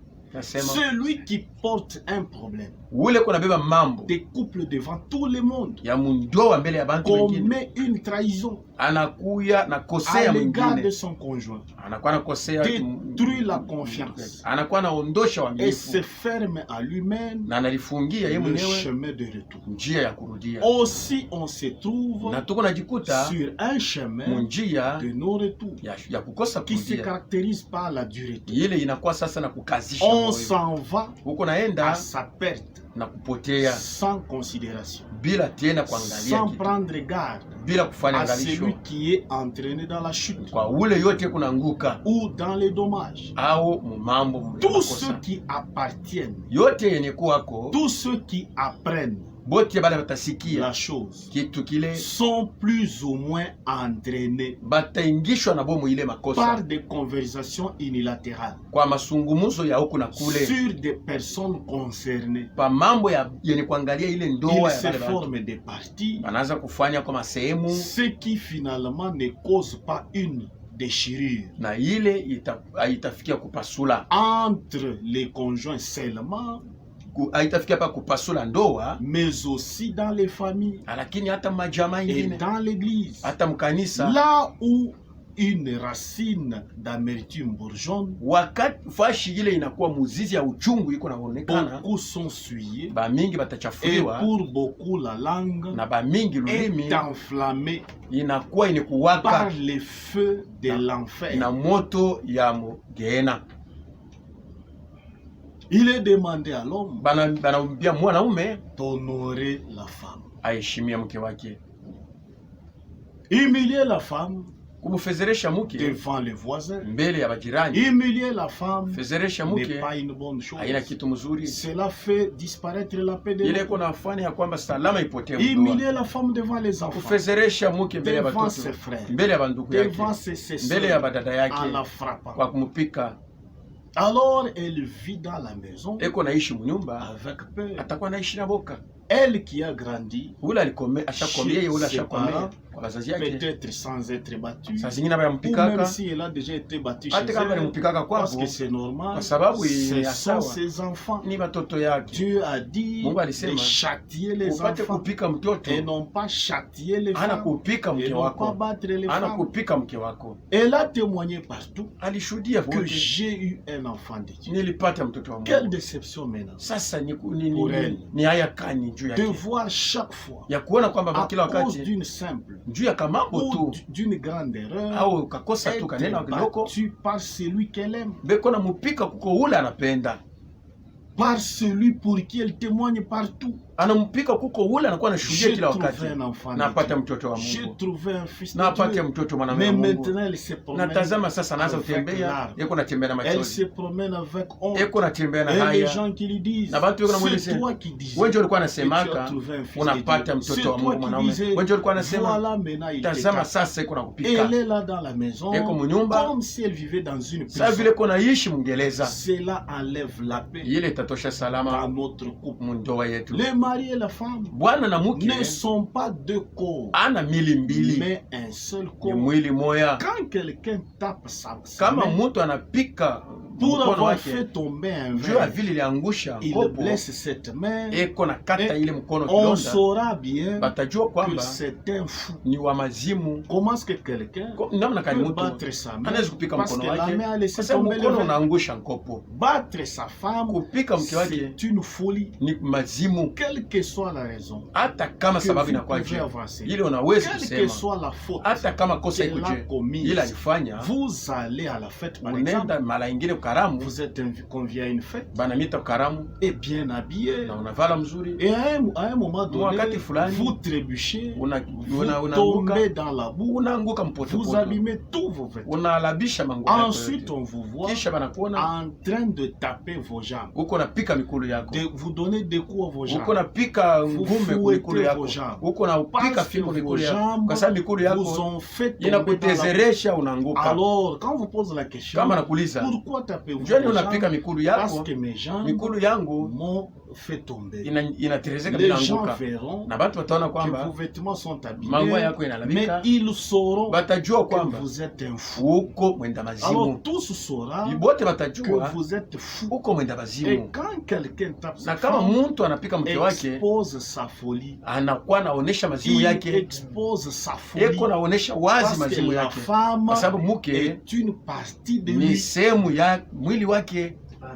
La colère, Kasilani jusqu'à taper sa femme, mpaka na kupika mke wake c'est une folie. ni mazimu, C'est une animosité. ni bunyama, Car seuls les animaux mpaka banyama tu ne connaissent pas la réconciliation. abajue Les animaux ne patanisho, connaissent pas le pardon, abajue la sama, patience, la kuvumiliana, tempérance. kujizuiza. Mais les enfants de Lakini Dieu batoto ya Mungu sont patients banakuwa na et uvumilivu, pardonnent. ni bako na samea, Car tous, kwa sababu bote nous commettons des erreurs tuko na kutenda makosa d'une façon namna moja ou d'une autre. au namna Mais nyingine. quand l'homme commet une Kama erreur, mtu anafanya kosa, qui le tape à la maison? naye anampikaka kunyumba. Bwana, La Bible dit, Biblia inasema ce que tu veux qu'on fasse pour ile toi, unapenda bakufanyishie, fais-le aussi. unifanyishie Pour les tena autres. mwingine. Veux-tu être tapé par Unapenda ton chef bakupike kwa sultani qui wako est Christ? mwenye kwa Kristu. Chaque fois que tu commets une faute, Wakati yote unafanya kosa, tape ta femme alors. upike mke wako. Maintenant, Dieu aussi Mungu naye pia aura à te taper atapika chaque fois que tu commets wakati une yote faute, utakuwa nafanya parce kosa, qu'il est ton chef. kwa sababu ni sultani wako. Christ est notre chef. Kristo ndio 1 shefu wetu. Corinthiens 11:3. Wakorinto wa kwanza Je 11:3. veux cependant Mimi napenda que kwa vous sababu sachiez mujue kwamba que Christ est le chef de tout homme Kristo ndio sultani wa kila mtu, et que l'homme na mtu est le chef de la femme. yeye naye pia ni shefu wa Comme mke tu wake. tapes ta Sasa femme vile unapika mke parce wako, que tu es ton chef, ndio son uko chef. shefu Que yake. Christ aussi Kristo naye te pia tape chaque fois que akupike tu wakati commettras une yote erreur. utafanya kosa. Mais s'il y a des païens Kama uko bapagano qui arrivent à vivre banafika mkuishi avec leur femme, na bamke wao païenne aussi, bapagano sans les taper, bila kubapika, que dire d'un enfant de sasa Dieu? tutasema nini juu ya mtoto wa Mungu? Aura-t-il raison avancé un jour Ataku yako na sababu devant Dieu ya kupeleka pour mbele ya avoir Mungu tapé sa femme? juu ya vile alipika Parce mke qu'il y a wake, de ces kwa païens sababu uko qui bapagano arrivent à vivre beko nafikia des mkuishi années miaka na miaka sans vivre leur bila sans taper leur kupika femme. bila kupika mke yabo. Matthieu 5:20. Mathayo 5, Car je vous le dis, kwa sababu namielezea si votre justice kama waki yenu ne supporte pas, ne haipite surpasse celle des scribes ya bandishi et des na pharisiens, Wafarisayo, vous n'entrerez pas dans le royaume des cieux. amutaingia mufalme wa S'il mbingu. y a au moins un païen Kama kumupagano qui mmoja n'arrive pas à taper sa femme, afikie mkupika mke ce wake, païen te jugera. huyu mpagano atakukumwaka. La colère d'un homme Kashilani ya mtu n'accomplit pas la justice. aitimizake waki ya Mungu. Lisons Proverbe 6, Tusome kwa Mezali, Proverbe 13. Mezali 13:16. Tout homme prudent Muntu yote mwenye kwa mwenye agit hekima avec connaissance, eko natenda na hekima, mais l'insensé lakini mbumbafu fait étalage de folie. eko naonesha mazimu yake. Proverbe 14:29. Mezali Celui 14. qui est lent à la colère Ule asilikake a une mwepesi grande intelligence, eko na akili mingi, mais celui qui est prompt à s'emporter lakini ule eko tayari kusilika proclame sa folie. eko natangaza mazimu yake. Proverbe 15. Mezali Une 15. réponse douce Jibu moya upole calme la fureur, inakuwa mais natuliza une kasira, parole douce lakini dure maneno plutôt ya nguvu excite la colère. iko na sukuma bantu kashilani. La langue des sages Lulimi ya mwenye rend yakima la science aimable, iko nafanya bantu bapende et la elimu, bouche des na insensés kinywa ya babumbavu répand la folie. iko na zambaza mazimu. Proverbe 15:14. Mezali 15:14. Un cœur intelligent Moyo mwenye kwa na cherche akili la science, iko na tafuta mais la elimu, bouche des insensés lakini kinywa ya bumbavu fait plaît à la folie. Iko na furahikia mazimu. Tous les jours du malheureux Mashiku yote ya muone sont mauvais. iko ya mbaya. Mais le cœur content Lakini moyo wa est furaha un festin perpétuel. inakuwa ni karamu ya kila Mieux wakati. vaut peu Ni mzuri kuwa na kidogo avec la crainte de ni l'éternel kuwa na boka ya milele, qu'un grand trésor lakini kukuwa kuna avec les troubles. mingi lakini na fujo. 18. Un homme violent Muntu wa kaidi excite des querelles, eko na sukuma bantu mais kukutana. celui qui est lent à la colère Ule ashirika kimwepesi apaise les disputes. anakuwa iko na tuliza kwa mabishano. Mieux vaut être humble Ni mzuri kuwa wa avec wa les kushusha na que bakushusha de partager les butins kuliko kukabula bintu yako avec les na orgueilleux. bantu ya kiburi. 21. 21. Celui qui est sage Ule kona hekima de cœur na moyo est appelé intelligent. ataitwa mwenye Et akili, la douceur des lèvres na utulivu ya milomo augmente le savoir. iko naongeza kufahamu. Celui qui tape sa femme Ule kona pika mke wake se croit être sage pour la redresser. eko na wazia kwamba eko na hekima njoo kumnyorosha. Il se croit vraiment être sage pour la Anawazia kwamba redresser. eko na hekima njoo kumnyorosha. Lisons un peu Proverbe 26:4. Tusome kwa tena Ne Methali réponds pas à 16. l'insensé selon sa folie, Ushijibie mbumbafu de kufuatana na peur mazimu que yake. tu lui ressembles Hivi basi usifanane naye toi-même. wewe mwenyewe. Proverbe 26:12. Mezali 26. Si tu vois un homme Kama unaona mtu qui se croit sage, wanajiwazia kwa na hekima, il n'y a plus à espérer d'un hakuna tena insensé kia kutumainia kwa que mtu de lui. mbumbafu kuliko kwake yeye. Si l'orgueil Kama kiburi te pousse à des actes de folie, kinakusukuma kwa matendo ya et mazimu, si tu as de mauvaises pensées, kama uko na mawazo mbaya, mets la main sur la bouche. finika kinywa yako na mkono wako. Veillons sur la paix Tukesheni yule ya salama dans nos couples. na ndoa yetu. La femme aussi Mke naye pia doit veiller sur sa part. anapasha kukesha yule ya sehemu yake. La femme doit se poser constamment la question. Mke anapasha kuuliza kila wakati, Est-ce que je Nous fais sommes- ce que mon mari me niko demande? natenda ile bwana yangu ananielezeaka?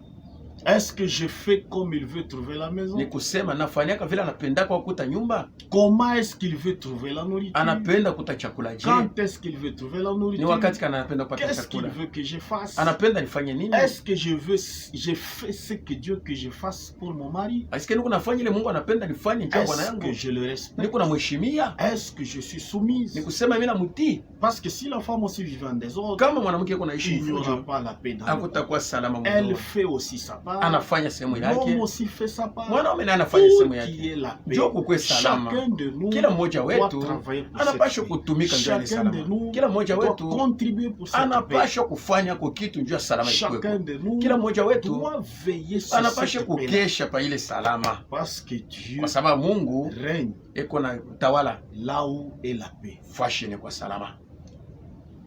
Ephésiens 5:33. Waefeso 5:13. Du reste, que chacun de vous aime sa femme Kwa ile inabakia kila mmoja Comme anapenda lui-même. mke wake sawa yeye et que mwenyewe, la femme na mke respecte son mari. aheshimie bwana yake. La femme se pose la question. Mke yuko Est-ce analiuliza, que je respecte mon mimi mari? naheshimiaka bwana yangu? Est-ce que je le respecte? Namheshimiaka Est-ce kweli? que je suis soumise à lui? Niko mwenye kumtii? Si je ne le respecte pas, Kama il shimuheshimini, n'y aura pas de paix dans la maison. hakutakuwa salama mnyumba. Recherchez la paix Tafuteni salama entre vous. kati yenu. Je me pose la question. Niko naliuliza, Suis-je soumise niko mtiifu à mon mari? kwa bwana wangu? Sinon, Kama si ina je suis insoumise, kama shimutii, comment est-ce qu'il y aura la paix? kutakuwa salama namna gani? Je fais tout. Niko nafanya yote, Je demande à Dieu, niko naomba Mungu à genoux, kwa magoti, aide-moi Dieu, unisaidie que je Mungu puisse arriver nipate à kufikia respecter mon mari. kuheshimia bwana Que je yangu, puisse arriver nifikie à me soumettre à mon mari kutii bwana pour yangu, qu'il y ait la paix. hivi kukwe salama. Mariage, problème ancien, page 12. Ndoa mambo ya zamani. Dieu a Korasi ya encore 12. davantage Mungu eko tena mara nyingine des choses à dire na vitu vya kusema aussi aux hommes. kwa wanaume pia. Marie, Bwana, aimez vos propres femmes, mupende wa bibi comme yenu aussi Christ, sawa vile Kristo, comme aussi sawa le vile Christ a aimé la sawa vile Sainte pia Kristo et s'est alipenda livré kusanyiko lui-même na alijitoa yeye mwenyewe comme pour elle. juu yake. Pareillement, vous, Marie, Vile vile tena Mungu wa demeurez Bwana avec elle mwikali selon pamoja la na babi yenu connaissance, kufuatana na ufahamu, comme avec un vase plus faible, sawa vile kuikala na kiumbe kidhaifu, c'est-à-dire kusema féminin, mwanamke leur portant honneur. mwenye beni kubapatia heshima. Les hommes sont enclins à la déraison. C'est pourquoi Ndio kwa maana l'exhortation leur est faite bana baonya de vivre en honorant leurs femmes, bapate kuishi kwa kuheshimia babibi yabo selon la connaissance, kufuatana na ufahamu, en ne les traitant pas comme un essuie-pied na bashibangalie sawa vile kikolopo ya kumikulu ou une femme de ménage. au mwana ule mtu wa kazi. Les femmes doivent manifester un esprit doux Banamuke banapasha kuonesha roho ya et utulivu paisible na ya upole qui attire à elle le mari. ile iko na kokota kwabo ba bwana La yao. femme a la possibilité de créer dans son foyer une atmosphère céleste. Mwanamke iko na uwezo ya kutafuta mujamaa yake hali ya mbingu Ici sur la terre, hapa pa dunia, dans laquelle le mari mule bwana et les enfants na batoto se sentent bien. beko na disikia mzuri. Si elle ne prend pas garde Kama shifani et angalisho que se réalise ce que la Bible dit na fani ile Biblia inasema au sujet d'une femme querelleuse, kufuatana na mwanamke ule wakabwabwa, elle peut faire de sa propre maison anaweza kufanya nyumba yake un enfer inakuya et gena ruiner son na mariage kubomola ndoa et sa yake famille. na jamaa yake yote L'homme inaharibika. a ses devoirs, Mume eko na la femme a masharti aussi ses yake, devoirs. mwanamke naye pia Si na chacun masharti. de nous ne respecte Kama pas kila ses mmoja devoirs, aheshimie la maison masharti risque yake, de se nyumba transformer inaweza kugeuka dans un enfer. inakuya gena. Mariage problème ancien, Ndoa mambo ya zamani page 15. Il Korasi ya est 15. exactement iko tena sawasawa de même. kitu Lorsqu'un kimoja. conjoint ordonne à l'autre de quitter la maison Wakati mmoja wa mundoa anaambia mwingine atoke mnyumba commune nyumba ya pamoja, et l'invective na et l'humilie devant les enfants, anamushusha heshima mbele ya watoto. les conjoints doivent aussi être en accord Bibi na bwana banapasha kupatana pour l'éducation de leurs enfants. juu ya kuona namna ya kufundisha Et watoto ils yabo. doivent avoir le même langage. Banapasha kuwa na msemo moya, Sinon, kama haina il vile se crée des prises de parti. kunakuwa sasa ni huyo yuko kungambo hii, l'intérieur mwingine de la kungambo famille. nyingine kati ya jamaa. Les enfants ne doivent jamais être entraînés Batoto abawezi kubakokota kubengisha dans les désaccords de pensée mukukosa kupatana kwa dans mawazo le couple. mundoa. Lors d'un divorce, Wakati mundoa ce sont inakufa eux finalement ni bo sasa qui sont sacrifiés banakuya mwile et mateso qui en souffrent. na banakuwa natesweka nayo. Page 15 toujours. Kurasa L'apôtre mentionne mutume ko nasema quel devoir ni- les personnes âgées ni kazi kani batu ont bakubwa en rapport banakuwa nayo avec l'enseignement, wenye kuangalia mafundisho afin qu'elles instruisent hivi bapate kufundisha les jeunes femmes bale banamuke bengali biana à aimer leur mari, bapende babwana yabo, à aimer leurs enfants, bapende batoto yabo, à être sages, benye bakwe na hekima purs, safi, occupés benye de kujitoa soins de la maison, ku mambo ya nyumba bonnes, mzuri, soumises benye à kutii leur propre mari, babwana yabo, afin que la parole de hivi bashi Dieu neno la ne Mungu soit pas blasphémée. ishipate kufuriwa. C'est dans titre de 5, Ile iko mutiti 2 de 4 à 5. 4 C'est ainsi que njo vile se basi présente les signes de iko bénédiction naonekana alama ya baraka d'une femme ya bénie muke mwenye kubarikiwa, en enseignant les jeunes sœurs wakati iko nafundisha qui badada vont bengali biana entrer dans le bale mariage banapasha kuingia en mundoa partageant avec elles kubasaidia leurs propres expériences na mahonjo yabo dans le chemin de la vie, munjia ya maisha, afin que elles aussi hivi nabo pia soient bénies dans leur famille. bapate kubarikiwa mandoa yabo. Mais qu'en est-il Sasa ni mambo de kani celles qui kunafanyika font exactement ya bale beko nafanya les contraires de ce que dit la- kinyume ya les vile Écritures, Biblia inasema, et qui, na bo au lieu d'enseigner l'obéissance, kuliko kufundisha kutii invite directement à la désobéissance. banaita bale badada bakatale kutii. Seule une sœur Ni paka tu dada moya en Christ ndani ya qui a Bwana pris une position biblique alibeba kwa msimamo mzuri ya à Biblia l'égard de son mari mbele ya bwana yake et de ses enfants na watoto peut yake, apprendre aux jeunes sœurs anaweza kufundisha badada biana conformément à la parole de kufuatana l'apôtre na neno ya mtume, à servir réellement d'une manière bénie kutumikia kufuatana na namna yenye kubarikiwa dans son union ndoa yake et sa famille. na mjamaa yake. Autrement, Kama ana vile elle causerait exactement ataleta mkokotano vile Le vile. contraire. Kinyume. Comme nous pouvons l'expérimenter depuis Sasa des vile années tunaweza kuiona miaka ishapita dans le développement mu de kuendelea ces temps de la fin. kwa wakati ya mwisho. L'homme Mtu a sa part. mwanaume eko na sehemu yake, La femme mwanamke a sa part. eko na sehemu yake, Pour que la paix règne. hivi salama ipate kuwako. Nous voyons aussi que Tunaona tena kwamba Jésus, Yesu il est notre grand frère. yeye ni mkubwa yetu, Jésus Yesu est notre ami. ni rafiki yetu, Jésus Yesu est notre époux. ni bwana harusi wetu, Jésus Yesu étant Dieu, mwenye kwa Mungu il est notre ni père. baba yetu. Dans un couple, Mundoa les maris aussi, bwana naye pia il est un ami intime à sa femme. eko rafiki wa paroa Il est mke, son frère en Christ. eko ndugu yake ndani ya Kristo, Il est son mari. eko bwana Et yake, il joue aussi le rôle de ses parents. eko tena na kazi ya baba wa dada. Le mari Bwana est ami intime. eko rafiki wa paroa, Il est le frère en Christ de la femme. eko ndugu wa karibu wa dada, Il est son mari. eko bwana Et yake, il joue aussi le rôle de son père. eko tena Ou le vile rôle vile de na- ses parents. eko tena nafanya kazi ya baba yake mnyumba. Dans toutes ces relations, Mukupatana kwa le kokote, mari doit être sage. bwana anapaswa kuwa na hekima, Parce qu'il est dit, kwa sababu anasema mari, ayez de la sagesse bwana kuwa na hekima dans vos rapports mkupatana kwenu avec vos femmes. na mabibi yenu. Car étant ami à sa femme, Mwenye kuwa rafiki kwa bibi yake ils vont blaguer.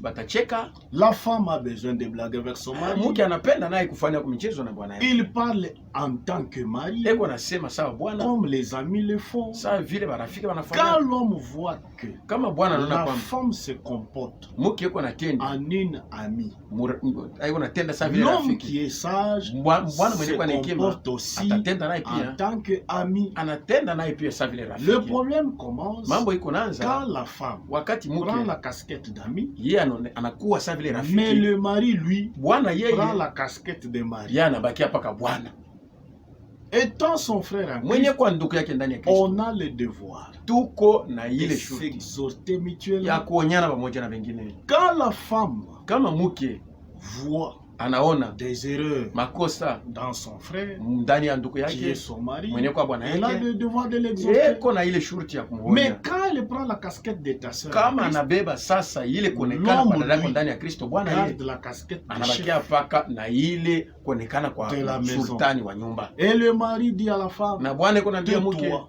funga Qui kinywa es-tu yako, pour uko me nani parler njoo ainsi? kwa unyambie hivi, Et pourtant, japo elle est ta sœur en ni dada Christ. yako ndani ya Elle Kristo, voit ta vie eko naona maisha yako que tu mènes ile uko qui natenda n'est pas correcte. ile haina sawa, Une erreur kosa que les autres ne voient bale pas. wengine abaone, Mais elle, lakini qui yeye est à côté de mwenye toi, kwa pembeni yako voit cette erreur, anaona ile kosa, voit ses péchés, anaona zambi et ile, t'exhorte avec douceur, anakuonya na avec utulivu, humilité, mwenye kwa na kujishusha, avec amour. ana na mapendo. Cela fait partie des Ile éléments inakuya yako qui tena ni rongent la paix dans un couple.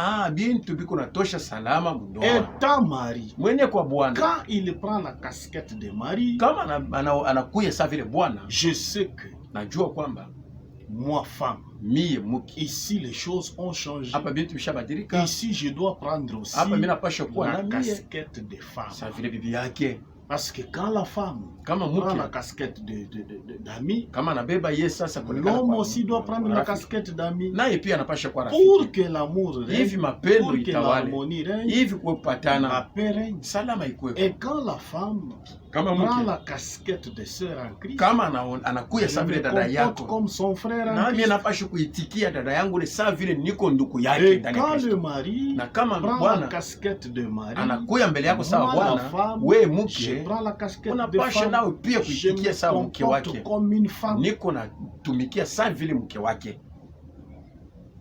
Je lis un peu. Niko nasoma tena,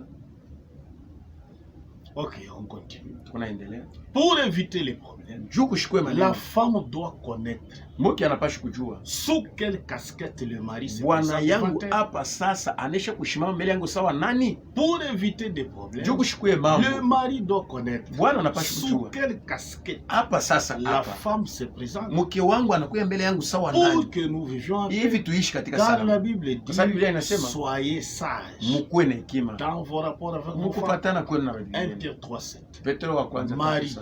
Bwana Montrez à votre tour de la sagesse muoneshe hekima dans vos rapports avec vos femmes. mkupatana kwenu na bibi yenu. Toi, homme qui est wewe fort, mwanaume mwenye kuwa na nguvu, vérifie sous quelle casquette angalisha mzuri elle bibi se yako, présente devant toi. ile wakati yeko mbele yako anakuwa Elle sawa se nani, présente comme amie. anaonekana sawa C'est rafiki, toi son ami ni intime. uwenjo rafiki yake wa Tu paroho. connais ses secrets. Unajua ile Toute siri, sa vie. unajua maisha yake Vous yote, avez la vie à deux. muko na ile maisha paka bawili. Je dois savoir Napasha ici, kujua kwamba elle se hapa comporte en tant qu'amie. hapa anakuwa anajitwala Et sawa moi, rafiki, je vais me na comporter mimi napasha kuichikia en na tant qu'amie. najitwala sawa Et rafiki. là où nous parlons, Na pale tuko nasema, nous causons tunasema comme des amis. les sawa femmes. rafiki Si wanafanya. je refuse de parler Kama nakatala kusema avec elle, naye, elle entend anashikia avec elle en tant que mari. sawa vile bwana, C'est là le nœud du problème. njo pale mambo La yanaanza. tristesse s'installe, Huzuni cela itaanza, ronge la paix. ile itenda Elle veut me parler kukula en moyo. tant qu'ami, Anapenda kusunguzana mais na moi misa je garde rafiki. toujours la casquette de Mimi mari. uko nabakia paka sawa vile bwana sultani. Quand je la regarde, Kama je namwangalia constate qu'elle naona prend kwamba la casquette de ma sœur en hapa Christ. anakuya sawa vile dada yangu Car ndani ya Kristo. réellement, Kwa kweli elle est ma sœur en ni dada Christ. yangu ndani ya Kristo, Elle m'exhorte eko na nyonya sur ma vie maisha qui yangu, n'est pas conforme aux ila Écritures. yambatane na maandiko, Ma vie qui risque de m'amener maisha en yangu ile enfer. inaweza kunipeleka mgena. Et là, Na pale je me comporte niko na comme itwala son frère. sawa ndugu Je yake, l'écoute. niko Elle est en namshikia, train de parler. eko nasema, Car que dit la Bible? kwa sababu Biblia inasema nini? Hébreux 3:13. Waebrania 3, Mais exhortez-vous muonyane les uns les autres pamoja na pengine chaque jour, kila siku, aussi longtemps wakati yote qu'on tu peut vous dire wanaweza kumielezea aujourd'hui, leo, afin qu'aucun de vous hivi mmoja ne wenu s'endurcisse ashipate kufanya moyo par wake la mgumu séduction du péché. kupitia utongozi wa 1 dhambi. Thessaloniciens 5:9. Wathesalonike wa kwanza 5:9. Car Dieu ne nous a pas destinés à la colère, Kwa Mungu akutayashia kashilani, mais à l'acquisition du lakini salut kushika par wokovu notre Seigneur Jésus. kupitia Bwana wetu Yesu Kristo. 10. 10. Qui est mort pour nous, Ule alitukufia, afin que, hivi basi soit que nous veillons, tukeshe soit que nous dormions, au tulale, nous vivons ensemble avec tupate lui. kuishi pamoja C'est naye. pourquoi Njo kwa maana exhortez-vous muonyane réciproquement pamoja na wengine, et édifiez-vous mujengane les uns les autres, pamoja na comme wengine, en réalité vous le sawa faites. vile Elle munaifanyaka. a le droit de m'exhorter. Eko na ile ruhusa ya Dans kunionya, son frère. na mimi mwenye kwa ndugu Et yake, moi aussi j'ai le droit de nami l'exhorter. pia niko na Et ile ruhusa ya dans kumuonya son frère. sawa vile ndugu Et yake. quand je regarde, Kama mimi je naangalia constate qu'elle se naona ya comporte kwamba eko najitwala en tant que femme. sawa vile mke, Et que le mari lui aussi, na bwana naye pia, mais le mari se comporte bwana eko en natwala tant qu'une sœur en Christ. anakuwa anatenda sawa vile C'est ndugu. là le problème. Njo pale mambo Le ikaanza. mari se comporte en tant qu'ami. Bwana anatwala sawa vile rafiki, Or, la femme japo a la bwana casquette d'une femme. yashakuwa sawa vile C'est bibi. ça maintenant le Njo problème. mambo pale Et ikaanza, pourtant, en ce moment-là, japo mwile wakati elle n'a pas la casquette des sœurs. ashikuye sawa vile dada yako Elle ndani n'a ya pas la Kristo, casquette d'une amie. ashikuye pale sawa Mais rafiki, elle a la casquette d'une anakuya femme. mbele yako sawa mke wako. Ainsi, l'homme doit Hivi basi se mwanaume comporter à son anapasha égard kujitwala mbele comme yake son sawa mari. bwana Et yake, dans ce na cas-là, mwile la wakati paix va régner entre nous. salama itakuwa kati Quand yao. on sait lire Kama unaweza et kusoma découvrir na la kutambua casquette de l'autre hali ya mwingine pour éviter les juu ya accrochages, kuepuka kosana, afin de garder hivi tuchunge la paix entre nous, salama kati car yetu, il est dit kwa sababu anasema recherchez la paix. tafutisheni salama. Hébreux 12, 14. Waebrania 12, Recherchez la paix tafuteni salama avec tous na mtu yote, et la na sanctification utakaso. sans laquelle Bila utakaso personne hakuna ne mtu verra le Seigneur. ataona Bwana. Veillez à cela Mukeshe que kuile nul ne se prive de la grâce de Dieu. kushikwe mtu ule atakosewa na neema ya Mungu. Recherchez la paix. Tafuteni salama. On doit fournir des efforts Tunapaswa entre kufanya nous nguvu kati pour yetu garder cette juu paix. tupate kuchunga ile salama. Christianisme, plutôt mariage, problème ancien, page 13. Ndoa mambo ya zamani. L'apôtre explique clairement plus loin que Mtume eko nasema mambo hii waziwazi. le mari rende à la femme Mwanaume apate kupatia ce mke qui wake lui est dû. ile anapaswa kumupa, Et pareillement aussi na vile vile tena la femme au mari.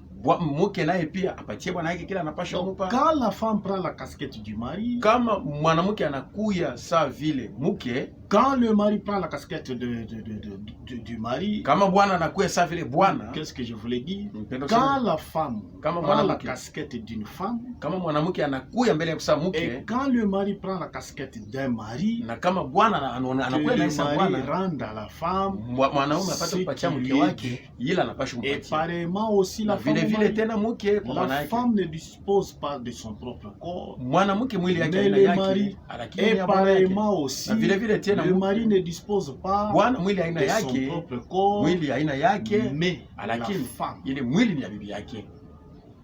Je saute, je vais au milieu. Unaruka nenda katikati. Malheur à l'homme ou à la femme Ole kwa mwanamke wala qui dans mwanaume, le mariage ule mundoa veut anapenda tout à coup disposer de nouveau de son corps. anapenda tu ile mwili pate kwa yake yeye Ceux mwenyewe. qui demeurent seuls Bale beko na bakia bo peuvent en benyewe disposer, banaweza mais kubakia nayo. pas ceux qui sont mariés. Ana bale bashako wana C'est le témoignage que rend les textes njo shuda ile maandiko iko nasema que nous venons de lire. ile tunatoka kusoma C'est uniquement lorsque ces paroles ni mpaka pale tu maneno sont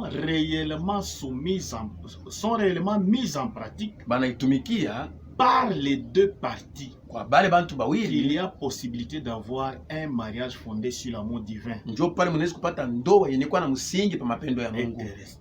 na bingine. Si l'un d'eux, Kama mmoja wapo mari ou femme, mwanaume wala se mwanamke retire sans un anajikokota consentement mutuel bila bo pour un kusikilizana temps, juu ya wakati c'est fulani, une transgression évidente ni kuvunja kabisa kabisa de kwa la hakika parole. kwa neno. Je lis Mariage problème ancien page 14 à la fin. Ndoa mambo ya mwisho Ce sont les mambo ya zamani. personnes Ni bantu non repenties bale abayatubu qui exigent toujours banakuwa naomba kila wakati des autres la repentance wengine wapate kutubu et l'humiliation. na Elles kuwafedhesha. ne comprennent pas que seul l'Esprit de Dieu Abaelewa kwamba ni paka roho ya Mungu tu conduit à la ndio repentance, kuna sukuma bantu kutoba, y compris elles-mêmes. na vile vile yo yenyewe De telles personnes bantu baile ne namuna connaissent même pas le Notre Père. abajue hata baba yetu. Page 14. Karatasi ya Un divorce arbitraire wakati Mungu anavunja est ndoa kwa comparé dans les kubatisha, Écritures inakuwa mu à maandiko, un acte de violence inakuwa ni tendo moya contre ukaidi, l'autre partenaire. ile unakosea mwingine Dans les sermons sur le témoignage, muile mambo kwa notre ushuhuda. Seigneur se rapporte à la parole de Deutéronome Bwana wetu 21. eko nasemea pa 24. mambo ya Kumbukumbu la Torati 24:1. Je lis toujours page 14. Niko nasoma paka ile Une 14. séparation injustifiée, Kutengana kwa bila sababu c'est-à-dire un divorce, ni kusema kuwa ndoa est un acte de violence ni kutenda kwa ukaidi. dirigé contre la rédemption Kule unaenda et kutendea le ukombozi pardon. na usamaha. Parce qu'en faisant cela, Kwa sababu wakati unatenda vile, la croix et la réconciliation msalaba na upatanisho sont rejetés. Il y a unaikatala. encore paragraphe 21, page 20, à la page Nasema kutia na 21. karatasi ya 21. Il s'agit de reconnaître la volonté Inapashwa kujua mapenzi ya de Mungu, Dieu ya Mungu contenue dans la parole de Dieu yenye kuwa mneno la Mungu